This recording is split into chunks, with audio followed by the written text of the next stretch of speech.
Y vamos a poner el tema sobre la mesa, una crisis con migrantes que no termina, no es un problema exclusivamente de México, de Estados Unidos, de Centro, Sudamérica, es prácticamente un problema mundial, pero en México parece un problema interminable. Mientras todo esto sucede, hay reuniones de alto nivel entre México y los Estados Unidos, está la construcción de un muro, está la inseguridad, los accidentes en carreteras que cuestan vidas, vaya tema de los migrantes. Y para analizar este tema sobre la mesa, saludo con mucho gusto a nuestro director editorial Raúl Frías Lucio, a mi compañero analista Víctor Hugo Hernández. Caballeros, muy buenas tardes, buen fin de semana. Vaya problema en el que estamos metidos como país. Sí, tienes toda la razón, Eduardo, es un problema grave, es una crisis, como bien decías, de refugiados, es una crisis humanitaria, es una crisis de migrantes.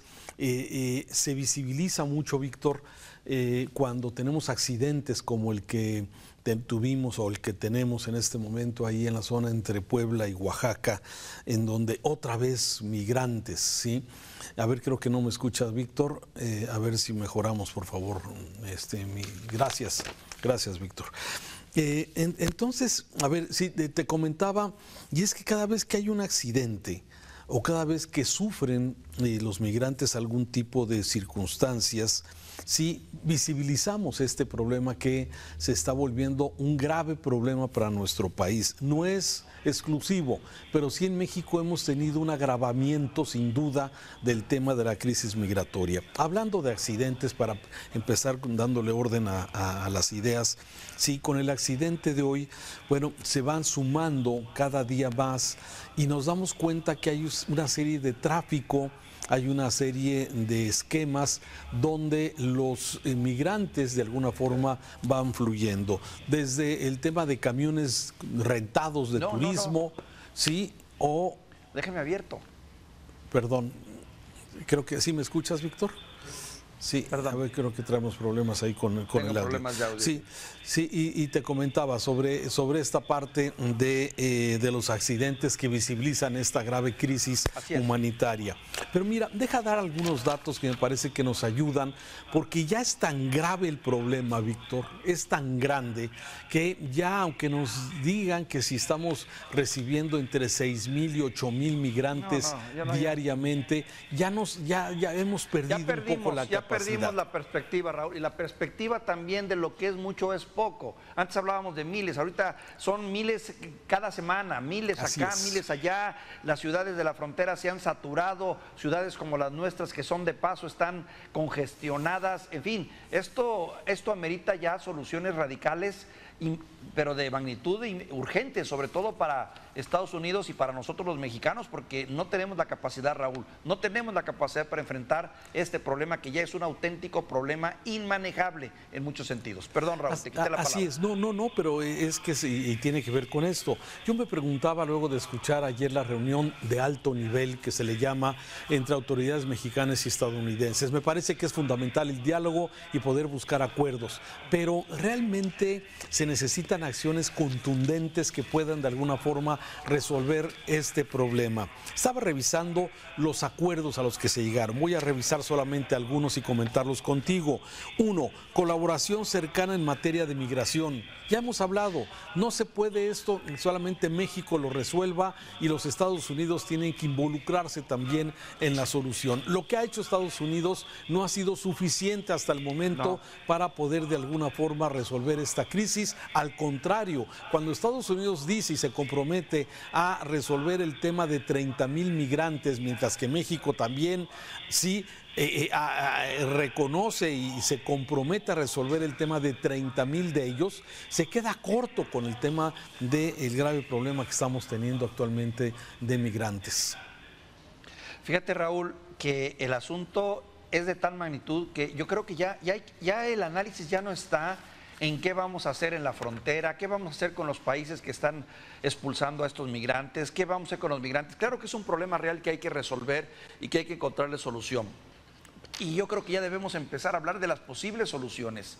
O sea, empezar a tratar de proponer soluciones y saber qué dicen en Estados Unidos, qué dice el gobierno mexicano. Yo esperaba que en esta reunión se empezara a hablar sobre cuestiones ya muy concretas de solución, no nada más de pedirle a Estados Unidos a México que haga más esfuerzo y nosotros decirle que nos ayuden, sino hay que pensar en las salidas. Ayer yo escuchaba una estupenda entrevista de nuestro compañero Paco Ramírez en la Ciudad de México, que analizaba con un analista ese tema precisamente, y me gustó la propuesta que hacía este analista y decía, bueno, ¿por qué no analizamos ya la posibilidad? ¿Por qué Estados Unidos no entiende ya que bien podría empezar a recibir cantidades de migrantes bien moderadas, bien moduladas, con papeles y todo, para que ayuden en el campo, para que hagan los trabajos que se necesitan, cobrarles incluso, si quieres, un dinero que ahora están cobrando los polleros y que está cobrando el crimen organizado? Bueno, de algún modo cobrar ese dinero, buscar que ese dinero entre a las arcas y con ese dinero hacer un soporte para crear las escuelas, los lugares donde van a estar, darles visas temporales, luego regresarlos. O sea, buscar ordenar esta situación, porque no le encuentro esta salida, Raúl. La otra es que sigamos teniendo esos centros comunitarios que tenemos en la frontera totalmente de hacinamiento, saturados, con los problemas de insalubridad, con los problemas de seguridad, todo eso, y del riesgo que representa. Comenzaste con la nota de la muerte de esos migrantes y esa es una constante que apenas comienza, Raúl.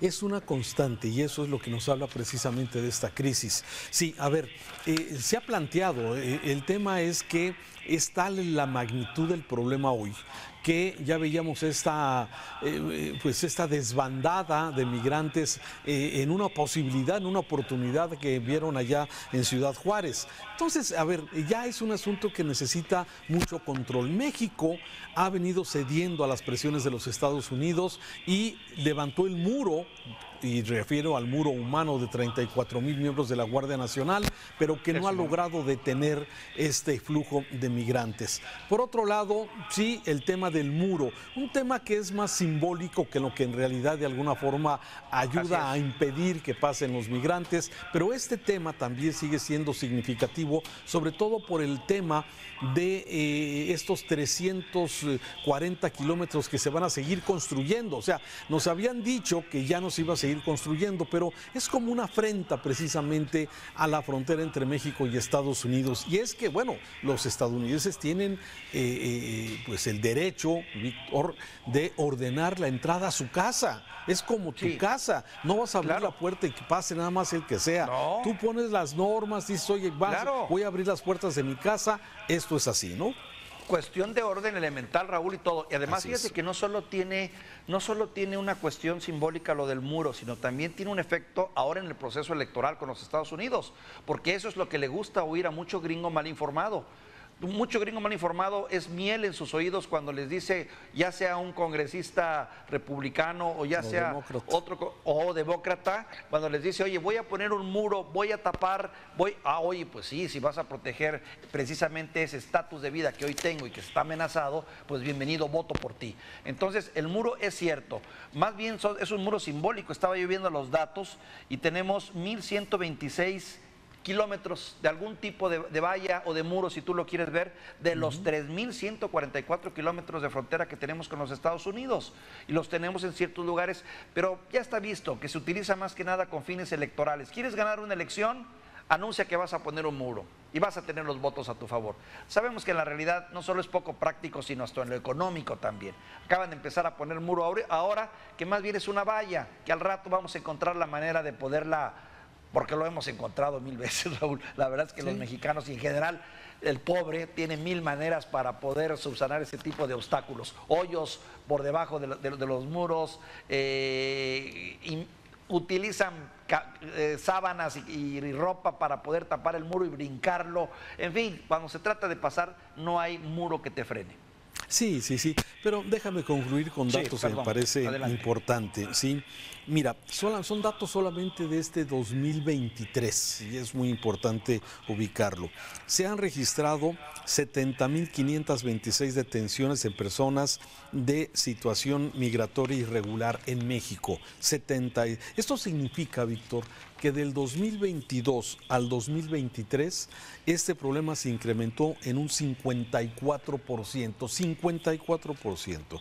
En lo que se refiere a las muertes de personas migrantes en algún intento de cruzar, el aumento es de 188%, es decir, se ha triplicado casi el número de personas que han perdido la vida en este intento por cruzar a los Estados Unidos. La Organización Internacional para la Migración registró 686 personas migrantes que murieron en el Río Bravo o en algún intento de cruzar a los Estados Unidos, y lamentablemente ahí están los casos que ya conocemos, de los que se ahogaron, de los que arrastró la corriente. Y muchos niños, niñas, mujeres. Lamentablemente, sí.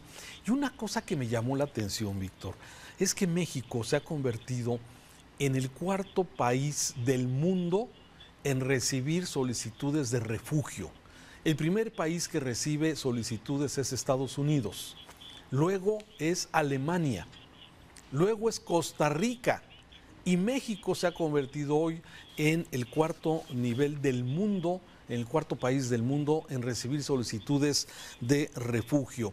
Y lamentablemente, sí, muy pocos tienen esta posibilidad de que se les apruebe el tema de ser refugiados en un país, porque se necesita de alguna forma pues cubrir una serie de preguntas y desde luego situaciones particulares para que se pueda avalar. Pero otro dato relevante, y termino con eso: ¿de dónde vienen estas solicitudes de refugio? Mira qué curioso.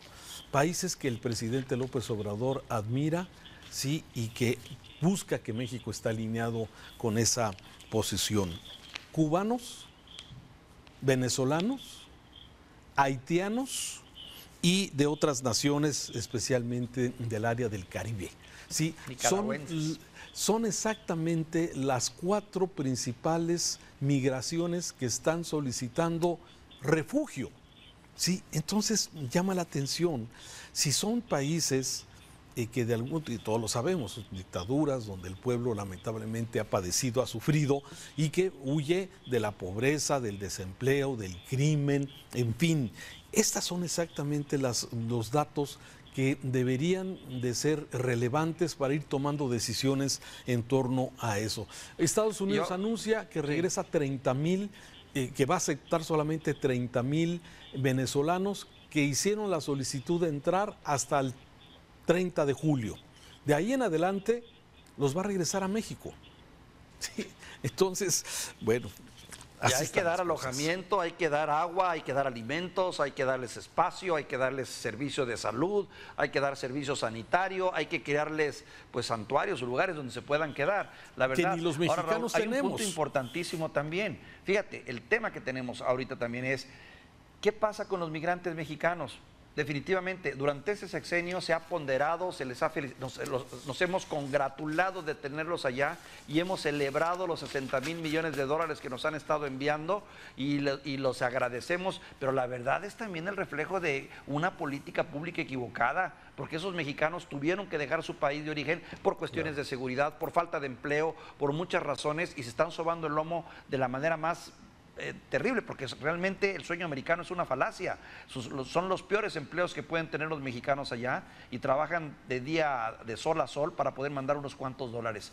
Y de eso se festeja, se habla como un logro y se habla como una especie de triunfo de este gobierno en el caso de la migración. Cierro mi comentario. Sí, y deja nada más agregar, no solamente hablas de esos trabajadores que tuvieron que irse de México a trabajar en lo que sea en los Estados Unidos, sino también la otra migración, la migración talentosa, la migración de cerebros, que lamentablemente ante la falta de oportunidades también en nuestro país, prefieren migrar a chambas, a trabajos que ahí fácilmente se les da el estatus de residencia o de ciudadanía. Bueno. ¿Sí? Entonces, mientras tengas dinero, y si tienes educación y dinero, eres visto de otra manera. Y si llegas por avión, mejor.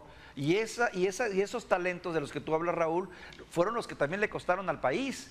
Porque aquí fue donde estudiaron, aquí fue donde se pagaron los impuestos, aquí fue donde los preparamos, aquí fue donde se sobaron del lomo, y se van a dejar lo que ahora generan en riqueza a otra parte. Lamentablemente. Víctor, buen fin de semana, es viernes ya. Es viernes, mi querido Raúl, vamos a relajarnos un poco.